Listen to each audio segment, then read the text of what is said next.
Nang marinig ko ang Unit 19, alam kong hindi na ito basta pagluluksa. Ito na ang paghabol sa katotohanan. Humigpit ang hawak ko sa kahon. Parang may pumipisil sa lalamunan ko, sa labas, 2 tao. Naririnig ko ang paghakbang nila, papalapit. Isang maling galaw lang, tapos na, naghanap agad ako ng pagtataguan. Sa likod ng mga kahon, may maliit na espasyo. Pinatay ko ang flashlight ng cellphone ko, pinigilan ang paghinga, at hinayaan ang dilim ang maging kumot ko. Sumilip ang anino sa siwang ng pinto. May nagbukas ng unit, dahan-dahan, parang sigurado na nandito ako. Wala to, sigurado ka. Sabi ng guard babae, baka umalis na. Hanapin mo sa kabilang row.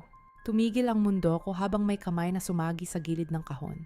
Pero hindi nila tuluyang binuksan, parang nagmamadali sila. Makalipas ang ilang segundo, nagsara ang pinto.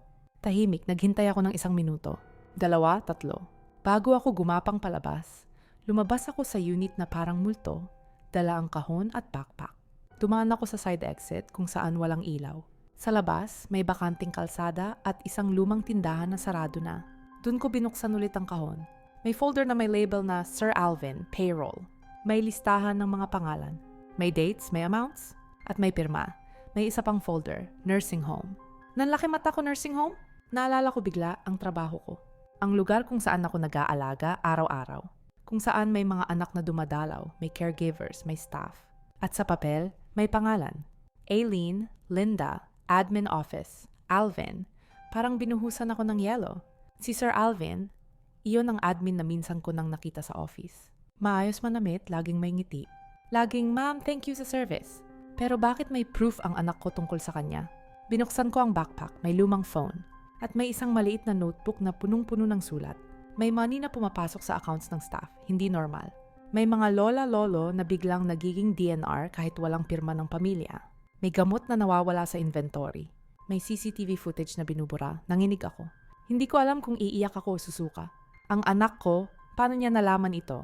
Biglang nag-vibrate ang cellphone ko. May message galing sa number ni Rico. "Ma'am, kung buhay pa kayo, punta kayo sa cafe sa tabi ng old church. 6 a.m. Huwag kayo susunod, 6 a.m. Ilang oras na lang, umuwi ako sa bahay pero hindi sa harap. Tumaan ako sa kapitbahay na may bakanting gate. Lumusot ako sa likod. Sa loob, tahimik. Pero ramdam ko pa rin ang presensya ng mga taong nagmamasid. Hindi ako natulog. Umupo ako sa sala, hawak ang notebook ni Lucas, paulit-ulit binabasa. Sa bawat linya, mas tumitibay ang isang bagay. Hindi aksidente ang nangyari. 6 a.m. dumaan ako sa maliit na eskinita papunta sa cafe. Hindi ako sumakayang normal na ruta. Nagpalit ako ng jacket at cap ulit. Sa cafe, konti lang ang tao, amoy kape at tinapay. At dun ko siya nakita, si Rico. Mukha siyang pagod, may eye bags, nanginginig ang kamay sa paghawak ng baso. Pagkaupo ko, hindi siya nagsalita agad. Tumingin muna siya sa paligid. "Ma'am, mahina, pasensya na. Ako dapat yung kasama ni Lucas nung gabing yon." Nanikip dibdib ko. "Anong nangyari?" "May meeting kami. May ibibigay siyang file sa isang journalist sana. Pero may sumunod sa amin, ang bilis nangyari. Nag-away kami kasi sabi ko, wag na, delikado. Pero si Lucas, napaluha siya. Ayaw niyang tumahimik. Bakit siya?" "Halos pabulong." Rico looked down. "Kasi ma'am, may nakita siya sa phone ni Papa." "Papa mo?" Tumango siya. "Papa ko security sa nursing home. May pinapagawa sa kanila si Sir Alvin. May mga documents na pinapapirmahan, may pera, may pagbabanta. Parang lumubog ang mundo ko. Anong kinalaman ng anak ko doon?" Huminga siya ng malalim.